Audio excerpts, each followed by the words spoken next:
જી, આપનું નામ, આપનો પરિચય. Divisional fire officer Krishna Mod. જી, આ કઈ જગ્યા લાગી છે, ક્યારે કોલ લાગ્યો હતો અને ઘટના શું છે તમારી? આ પાંડેસરામાં આવેલો મિલન પોઈન્ટ છે, એની પાસે આ ઇન્ડસ્ટ્રીયલ એરિયા છે. એનામાં ઇન્ડસ્ટ્રીયલ એરિયાના ખાતામાં તપેલા ડાઇંગ જે કહેવાય, તપેલા ડાઇંગ એન્ડ પ્રિન્ટિંગમાં ફાયર હતું.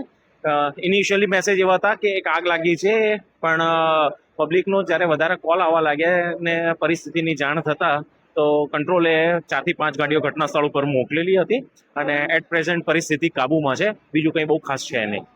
જે વાત કરવામાં આવે તો કેટલાક જણા જે છે દાઝવાના પણ મેસેજ મળ્યા છે, એમાં શું છે?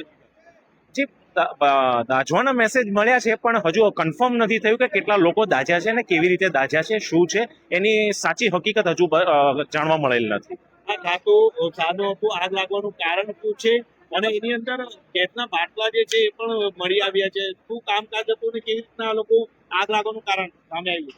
આગ લાગવાનું કારણ હજુ કંઈ જાણવા મળેલ નથી, પણ જેમ મેં પહેલા કીધું એમ કે આ ડાઇંગ પ્રિન્ટિંગ મિલ ડાઇંગ પ્રિન્ટિંગનું ખાતું હતું, તપેલા ડાઇંગ જેને કહેવાય, એનામાં આ આગ લાગી હતી અને એટ પ્રેઝન્ટ પરિસ્થિતિ કાબૂમાં છે. કેટલીક નુકસાન થયું? નુકસાનનું તો માલિકને ખબર પડશે કે એની પાસે કેટલો માલ હતો, પણ ઉપર આગ ભીષણ હતી ને સંપૂર્ણ બળીને ખાક થઈ ગઈ. ફાયર દ્વારા કેવા પ્રકારની કાર્યવાહી કરવામાં આવશે? એટ પ્રેઝન્ટ તો અમારી ફાયર ફાઇટિંગની પ્રાયોરિટી છે. ફાયર ફાઇટિંગ પત્યા પછી જે બી કાર્યવાહી થશે એ અમે કરીશું.